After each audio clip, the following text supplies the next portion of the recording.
Hojaxon, moshennik nima degani o'zi? Moshennik. Moshennik deydi. Kim u? Moshennik kim ekan o'zi?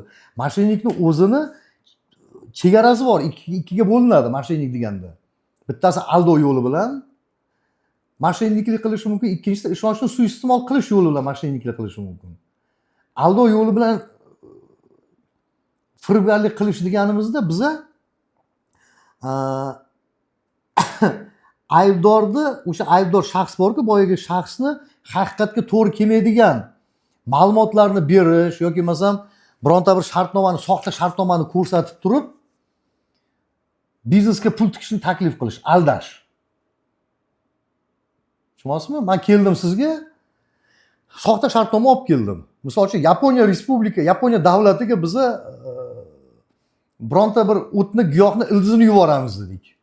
Mana Yaponiyada bu haqiqatdan $32,000 bitta konteyner deb aytaman men. Siz Google qilasiz shu narsani, Google'ga kirasiz, haqiqatdan shu O'zbekistonda yetishtiriladigan bironta bir ildiz Yaponiyada bitta konteyneri допустим $32,000 ekan. Bizada uni hisoblab chiqsak deydi 15,000 ga aylanadi, teng yarmi qolar ekan dedim.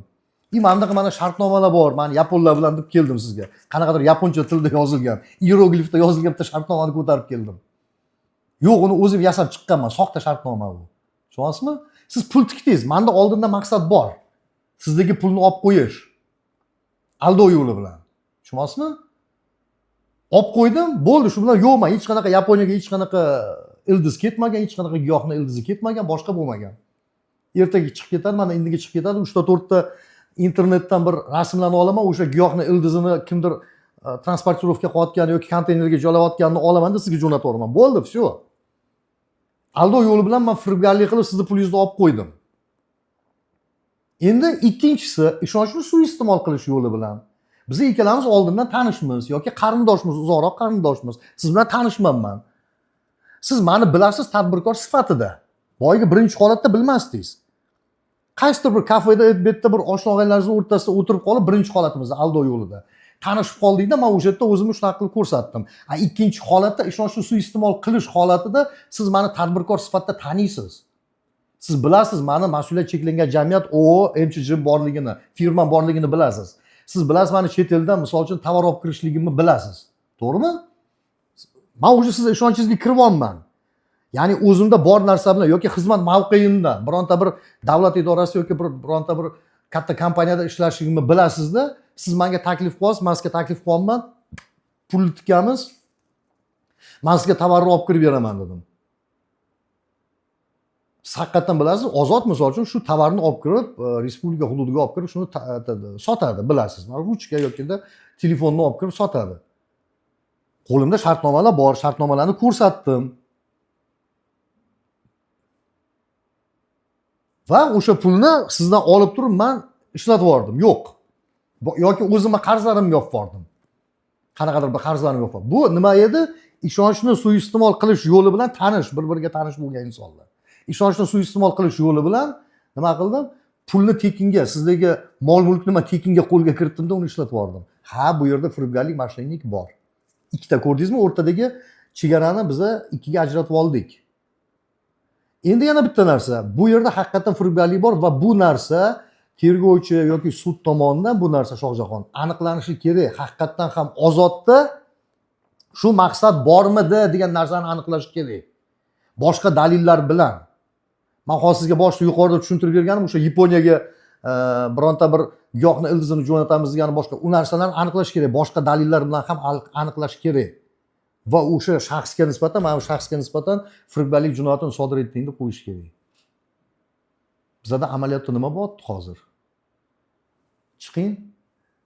Aniq agar statistikaga axborot markazi degan narsa borda, undagi statistikaga qarasangiz bitta raqam keladi. Lekin ko'chaga chiqingda har 3-chi shaxs aldanib qoldim deydi. Lekin o'sha aldanib qoldim deganni ichiga kirib borsangiz, na samom деле bechora anovi bundan pul olgan shaxs haqiqatan o'sha tadbirkorligini qilmoqchi bo'lgan, unda aldash yoki ishonchini suiiste'mol qilish orqali undan pulni olib qo'yish niyati bo'lmagan. Haqiqatan ham o'sha tovarga pulni tikmoqchi bo'lgan, lekin o'xshamay qoldi. Nima bo'ldi? Force major bo'lib qoldi. Pul chiqib ketgan davlatida misol uchun urush bo'lib qoldi, navodniye bo'lib qoldi, yer qimirlash bo'lib qoldi. Tovar ya'ni kelmadi. Turkiya davlatiga siz molga pul chiqarib yordingiz. Menda aldash niyatim bo'lmagan sizni. ikkalamiz bir biznes partnyorimiz, biznes sherikimiz, ikkalamiz kelishdik, siz menga pulni berdingiz, ko'rdingiz men pulni chiqarganligimni va siz bilasizmi shu tadbirkorlik mana shu yo'nalish bilan shug'ullanishligimni men chiqardim, допустим, Turkiya davlatiga. Qo'shniqchida oladigan bo'lsak. Pul yetib borgan, tovar chiqish paytida yer qimirlash bo'lib qoldi, favqulodda holat e'lon qildi, tovar yetib kelmadi. Men nima firibgar bo'lib qolaman bunaqa holatda, Shohjahon? Bizda nima bo'lyapti? Firibgar deb turib javobgar qilib yuborish holatlari yuzaga kelyapti bizda. U taraflarni hech kim o'rganmayapti. Xitoy Xalq Respublikasiga mol chiqardim. Pandemiya bo'lib qoldi, epidemiya bo'lib qoldi. To'g'rimi? Paromda yuk o'tadigan joyda suv toshqini bo'lib ketdi. Допустим. Yer qimirladi, dengizda suv toshqinlanib ketdi, tovar cho'kib ketdi. Men aybdormanmi? Men shu narsani tushuntirib bera olmayman-ku hozir, misol uchun bironta bir shu shaxsga, menga pul bergan shaxsga yokida o'sha muhofaza qiluvchi organning bironta xodimiga tushuntirib bera olmayman-ku shu narsani. Natija men nima bo'lyapman? Ayblanuvchi bo'lib firibgarga aylanib qolyapman. Ko'rdingizmi? Biz o'rtadagi graynni, ya'ni o'rtadagi chegarani aniqlab ola olmayapmiz. Natijada firibgar degan klimoni peshonamizga yopishtirib qo'yapmiz biz. Mana o'rtadagi chegara to'siq, nima deydi, aniq chegara qayerda? O'shaning uchun men aytayapman, hamma ham firibgarmi deb. Juda ham ko'plar keladi oldimga. Aka, mana bunaqa bo'lgan, haqiqatan biz shartnoma qildik. Действительно, men haqiqatan ham chet elga pul chiqarganman deydi. Pul chiqarganman, u yoqda mana shunaqa bo'lib qoldi deydi. Xohlasa mana surishtiring deydi. Haqiqatan surishtiradigan bo'lsak, действительно o'sha joyda force major holat yuzaga keldi. Tovar o'z vaqtida kirib kelmadi. Kirib keladi u tovar. Bir oydan keyin kirib kelishi mumkin yoki 1,5 oydan keyin kirib kelishi mumkin. Bu biznes bu. Tavakkalchilik asosiga qurilgan nima bu? Biznes. Ya'niki zarar ko'radigan bo'lsa, shu ikkalasi ko'rish kerak, foyda ko'rish kerak bo'lsa, ikkalasi foyda ko'rish kerak. Haqiqatan ham tovar 3 oydan keyin kirib keldi. Lekin bular bir so'mdan deb o'sha paytda olgan tovari hozir kunga kelib o'zimizni respublikamiz hududida 80 tiyin bo'lib qoldi. O'rtada 20 tiyin zazor bormidi? O'sha qismiga nisbatan firibgar bo'lib qolganman-da, tushunyapsizmi? Lekin nimaga pulni tikayotgan paytda ikkalasi birga kelishgan-ku? Bizda o'shaning uchun nima bo'lyapti? Biz aytamizda, sen bironta odam bilan shartnoma qiladigan bo'lsang yoki bo'lmasa biznesga pul tikadigan bo'lsang, birinchi kelgin, baraka topkur. O'tirib, biza bilaylik, misol uchun, sen qancha tovarga pul tikasan, sen haqiqatan o'sha tovarni olib kelib bera olaysanmi? Force majoringga nima kiradi? Haqiqatan ham sening maqsading bormi? Surishtiramiz. Hasa bizda nima emish? O'zbekchilik, nima deydi? Musulmonchilik, bir-birimizni gapimizga ishondik, bir-birimizning gapimizga ishonib 90 ming AQSh dollari berib yubordim, 110 ming AQSh dollari berib yubordim. Mana. Natijada bunisiga shu o'zidagi faktlarni dokazat qilib bera olmaydi, bunisi turadi. O'zidan ayblanuvchini qo'shtirnoq ichida qo'pol qilib, nima deydi, jabrlanuvchini qo'shtirnoq ichida yasab olishadi. Unda qasd bor yoki yo'qligini bilmasdan turib, biz nima qilamiz? Huquqni muhofaza qiluvchi organlarga murojaat qilamiz. O'rtada boyagi ikkalasi tanish bo'lgan bo'lsa, yuz ko'rmas bo'lib ketadi, qudanda bo'lgan bo'lsa ajrashib ketadi, qarindosh bo'ladigan bo'lsa to'y marakalardan yo'q bo'lib ketadi. Hatto hamma joyda qo'li bilan mana bunaqa ko'rsatadi, bu firibgar deb. Men bu bilan imенно shu ayblanuvchini yonidan olmoqchi emasman. Lekin tagiga, masalani asl mohiyat tubiga yetib borishimiz kerak-ku. Bizda uni joyiga yetib borish yo'q. Pul berdim, bo'ldi, qaytib kelmadi, bo'ldi, sen firibgarsan. Yoki mesela pul berdim, tovar kirib keldi, tovar bursumdan sotilmadi, 80 tiyindan sotildi. O'rtadagi 20 tiyinni qo'pol qilib bersa, o'sha qismiga firibgarsan. Nimaga bu joylarni hech kim inobatga olmaydi, e'tiborga olmaydi? Mana bizda hozirda kasallik nimada? Firibgarlikda. Shuning uchun ham biz aytamiz, sen birinchi kel, huquqshunosga kel, advokatga kel, o'tirib gaplash. Senda qancha puling bor? Sen haqiqatan ham shuncha pulga teng ravishda shuncha tovar olib kirasanmi? O'rtada shartnoma qil. Hattoki fuqarolik kodeksida ham ko'rsatib qo'yilgan 10 minimalkadan, ya'ni bazaviy hisoblash miqdorini 10 minimalkasidan oshsa, sizlar yozma nima qilinglar degan, shartnoma qilinglar, xalq tilida gapiradigan bo'lsak. Yozma kelishuv qilib qo'yinglar bir-biringlar bilan. Tilxat qilib qo'yasan, boshqa qilasanmi? Agarda ikki tomonlama notarius orqali shartnoma qilsang, undan ham zo'r. Agarda seni firma haqiqatan funksiyaner qiladigan bo'lsa, pechatingni bosib shartnoma qilib, ichiga hamma bandlarni ko'rsatib qo'y, baraka topkur. O'shanda sen firibgar bo'lib qolmaysan.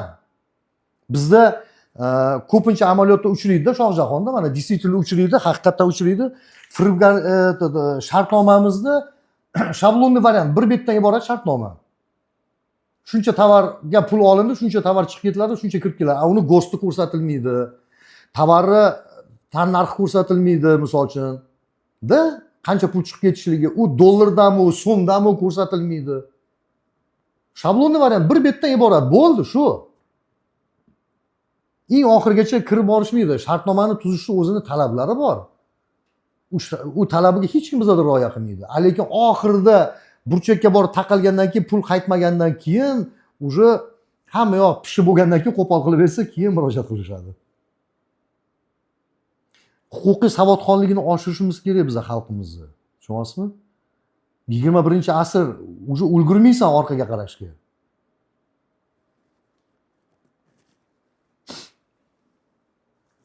O'sha boyga qasd mavjudligini o'rganish kerak. Bizda hozir praktikada yana bitta narsa tendensiya ketgan nima? Haqiqatan shartnoma bor.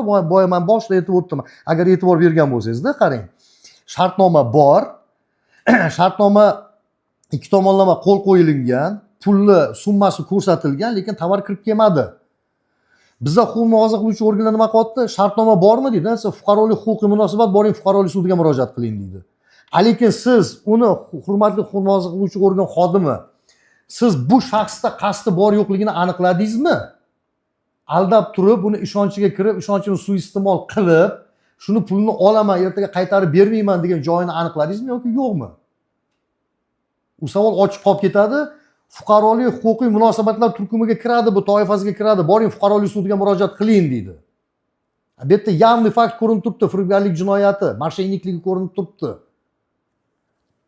Lekin u qismiga hech kim e'tibor bermaydi. Keyin fuqarolik sudiga murojaat qilishadi. Fuqarolik sudiga murojaat qilganda ham shartnoma boya nima aytdim men sizga? Shablonli variant, bir betdan iborat. Bandlarni ko'p ko'rsatilmagan. Himoyachiga kelishadi, advokatga kelishadi, advokat ko'rib chiqadi, boradi fuqarolik sudiga, fuqarolik sudi aytadi, "Men joylarni ko'rsatilmagan, bo'lmasa mayli undirib berilsin" deyiladi. Undirib berilsin deyiladi. Lekin bunda undiruvga hech narsasi bo'lmasa, unda nimani olasan? Shu qismlar bor-ku. To есть bizada beradigan, tikadigan pulimizni ertaga garantini biza inobatga olmaymiz. Nima garant bo'ladi? To'g'rimi? Yoki bo'lmasa shu narsaga rozi bo'lib kirishimiz kerak. Biznesda tavakkalchilik. Ming tavakkalchilik bo'lganda ham xatsabik hech bo'lmaganda o'zini tan narxiga aytish kerakmi? Agar bu rakursdan qaraydigan bo'lsak. O'shaning uchun men doim aytaman-da, aldanib qolmang. Kelinglar, murojaat qilinglar, o'tirib, gaplashaylik, ko'raylik birinchi, o'shan tagiga e'tibor beraylik deb aytaman men.